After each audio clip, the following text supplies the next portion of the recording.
which is Tom Aspinall, fights Pavlich, and takes that fight on 2 weeks' notice, and becomes the interim champion, and fucks his back up, and can't train at all. But Aspinall, like that guy's, he's something special. He really is something special. He's a very unusual example.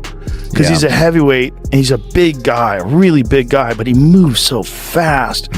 And his coach, Colin, I forget, it's from Cabal, this gym that he trains at in the UK, Colin Huron. He trained Darren Till. Colin, from the early days of the career, was like emphasizing his speed.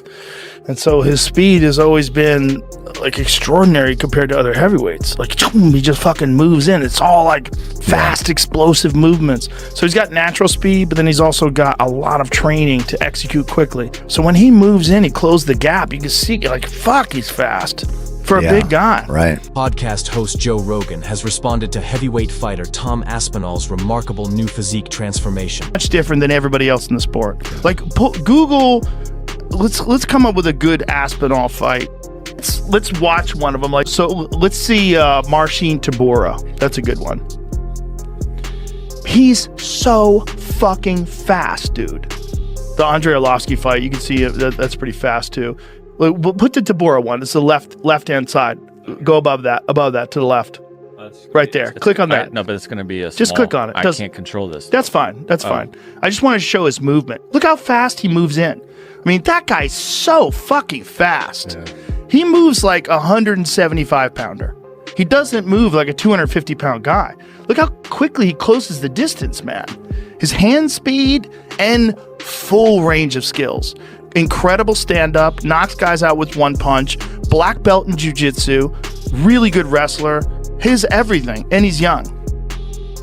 Something to work towards after having a year of not having something to work towards. I've always been in the gym, but it's nice to have a goal, have an opponent. This fight in particular has been simmering for quite some time, so looking forward to getting in there and doing the job. I just want to be a champion who fights often, regular, and fights the best guys. I don't want to be these guys who fight, with big breaks in between, because that's what's happened. Nothing to do with me. I'm ready to put a stop to that, be active, be an active champion, be a defending champion, and fight the best guys. He's the number one contender, so I think that's what champions should do. They should fight the number one contenders and the champion. He's the next best guy. Let's fight and find out who the best guy is. That's the way it's supposed to go. Cyryl's a really good opponent. He's really unique with his style. I've never fought anyone like him before. That being said, he's never fought anybody like me before. So let's get in there, see what happens. That's what dreams are made of, isn't it? That's what I got into this sport to do, is to be the UFC heavyweight champion. To walk out there, last on the card, everyone's waiting for me, walk in there, put in a big performance. When I was a little boy putting the gloves on for the first time, I was thinking about this kind of stuff, so I always have to keep reminding myself this the whole time, is like, all the pressure, all the titles, all the fans and all that aside, I'm here doing what I love, I'm here doing what I dreamed of, and looking forward to going doing it. The MMA world can't stop buzzing about Tom Aspinall's new physique. With Fight Week officially underway and UFC 321 just days away, the tension, excitement, and energy surrounding the matchup between Tom Aspinall and Ciryl Gane have hit a fever pitch. Tom looks to be in the best shape of his life. Lean, explosive, and laser-focused. Fans are calling this the most dialed-in version of Aspinall we've ever seen. Every muscle is tighter, every movement sharper. But this is more than just a physical transformation. It's mental warfare. He's sending a clear message to the heavyweight division. He's ready to dominate.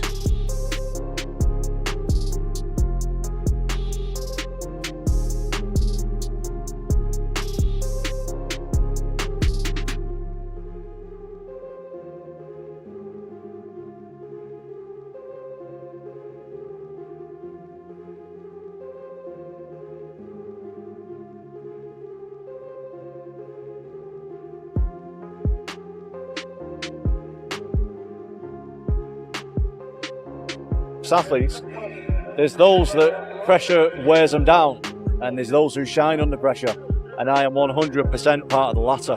But that being said, it's not just me who's under pressure. It's his third title shot, mate, and he failed the first two. So yeah, there's definitely a lot of pressure on me, but there's also a lot of pressure on him. There's pressure on both of us. Every fight you go into, there's pressure. I can't speak for the rest of the fighters, but mate, I don't want to get kicked in front of millions of people. That's the biggest pressure in me. I don't want to get battered in front of millions of people. No way about it. So on being out and what have you felt it frustrating yourself? Not too much, but yeah, for sure. The division was a little bit on the stop, and now the situation is better. Joe Rogan was in awe, remarking that Aspinall looks like a heavyweight engineered in a lab. The perfect blend of power, speed, and technical mastery. He described Tom's athleticism as that of a middleweight trapped inside a heavyweight's frame, something the division hasn't witnessed since the prime years of Cain Velasquez and Stipe Miocic. Still, Ciryl Gane is no easy challenge. The Frenchman's elite footwork, composure, and striking intelligence make him one of the most technically skilled heavyweights in the game. Jon is a fantastic striker. I mean, he's one of the most beautiful strikers in the heavyweight division. He does wild stuff. You ever see how he throws that front kick from a side stance? And he throws it like a twisting kick? He stands like southpaw, right? And he bobs around like this, and he's totally sideways, and he twists his foot out like a twisting kick. He did a lot of them against Tai Tuivasa. He's so fast, man. He just does this weird thing where he stands sideways, and instead of the front kick going like this, like straight out, the front kick goes like this. So I know. Okay, I see what you're saying. Yeah. So his knee when he lands is almost like sideways. He's just so unusual for a heavyweight, that kind of movement. But he'll show it totally sideways. It's a little trick. Almost like a crescent kick or something. Pereira and Volkov being the co-main event, if they are, just being on the fight card, they're going to be a backup fighter if anything happens to the main event. What's your thoughts on Volkov versus Gane? Sorry, Aspinall versus Gane. I mean, I think it's the next best thing that we could get right now with Jon Jones not being able to do it and stepping away. And I think it's going to be interesting to see what Tom's plan is going to be, because I think on the feet, they're pretty evenly matched. I think it could be fun on the feet, but I think there's definitely a huge advantage for Aspinall when it comes to the wrestling and the grappling. And I think he'd be silly to not at least attempt to make it a bit of a grappling match and try to get the ground and pound, take him down. And we'll see. If he can defend takedowns, it could be a lot of fun. But if not, I think Tom can make some quick work. But there's a lot of pressure on Tom, man. We were talking about it on the pre-show this weekend that, you didn't get the Jones fight. You waited all this time, and now you've got to fight somebody else. And it's always tough because you want to win that one to really prove to everybody that, you are that guy. You are the great. You are the best. You're the reason Jon didn't want to take this fight, blah, blah, blah. If you go and lose that one, you just... Yeah. Well, we haven't had guests on for a little bit because I've just been all over the place and very, very busy and all the rest of it. So I'll reach out to Tom and see if we can get him on next week, and we'll start getting some guests on again. Tom isn't the type of guy that talks shit usually, but he did do a video where he was... Ciryl Gane believes that Aspinall's aggression could be his undoing, thinking his own experience and composure will outmatch Tom's youthful intensity. Yet, the MMA community overwhelmingly supports Aspinall. Fighters, fans, and analysts alike see him as the future of the heavyweight division. Michael Bisping called him a once-in-a-generation athlete. Daniel Cormier said he's too smart and too fast for most heavyweights. Even Dana White admitted that Aspinall might be one of the most naturally gifted fighters he's ever signed. Now, all eyes are on Fight Week. The press conferences, the stare-downs, the weigh-ins, every moment dripping with anticipation. I've considered myself very lucky because there's a lot of times that I didn't want to do the sport. Yeah. Especially I think a lot of people who are not involved with the sport and not fighting professionally don't realize how hard it is financially. Oh, it is. And especially when I had kids and stuff. Yeah. I wanting to quit so many times because I'm I just need to get some money. Yeah. Pretty much. And then a lot of the times, my dad reminded me, look, we've done this for a long time. You can't stop now. You're right there. Just keep going at it. Yeah. And I'm very, very lucky that I've got my dad. Not just for that, for plenty of reasons. Of course. But that's what he just did to that guy. Right here. Throws that body shot, lands the body shot. Now, is he open? Yes, you can't protect yourself at all times when you're trying to fight. If you're going to try to hit somebody, you have to open up something in order to generate the right power. I go like this and knee him, but I'm not going to generate enough power to have him, respect that. So he's able to land this beautiful knee, drops down, and pop, get his foot down and land a beautiful 1-2. And then he's able to, boom, right there, bop. while they For Tom Aspinall, you said you don't really care about the belts. You really want to prove you're the best.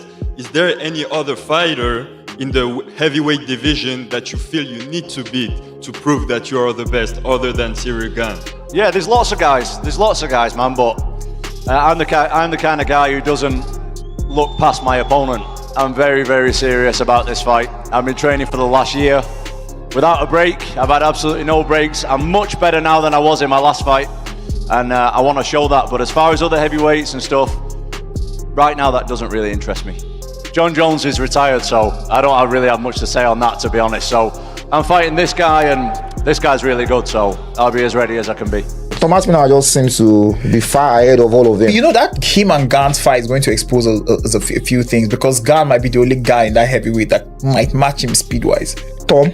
Yes. Tom is just going to do exactly what Kamzat did to DDP to him. We all know that Gane doesn't have any funny enough, Tom never really wrestles. Does that. No, he does wrestling, but he doesn't wrestle like that. He wrestles to find a finish. Yeah. No, it might not be like a dominant wrestling the way Kamzat was, but he's going to utilize his wrestling skill against Gane. You know, Tom is a smart fighter. I hope Gane does something, like he's able to do something, because like throw a knee out of space or what. Aspinall's wrestling is not very aggressive like this guy. So if he's able to stuff, You can feel it in the air. The energy is different this time. There's something historic about this matchup, like watching the changing of the guard unfold in real time. Aspinall knows that a decisive win over Gane won't just earn respect. It will cement his legacy as the true king of the heavyweights. With Jon Jones still uncertain and Alex Pereira hinting at a move up, this fight could shape the entire future of the UFC heavyweight division. Joe Rogan summed it up perfectly. Tom Aspinall is what the future of MMA looks like. Technical, humble, explosive, and dangerous. If he beats Ciryl Gane, it changes everything. This weekend, the world will find out if that prediction holds true. Because once that cage door closes, it's no longer about talk. It's about who's the most dangerous man on the planet. And right now, all signs point to Tom Aspinall.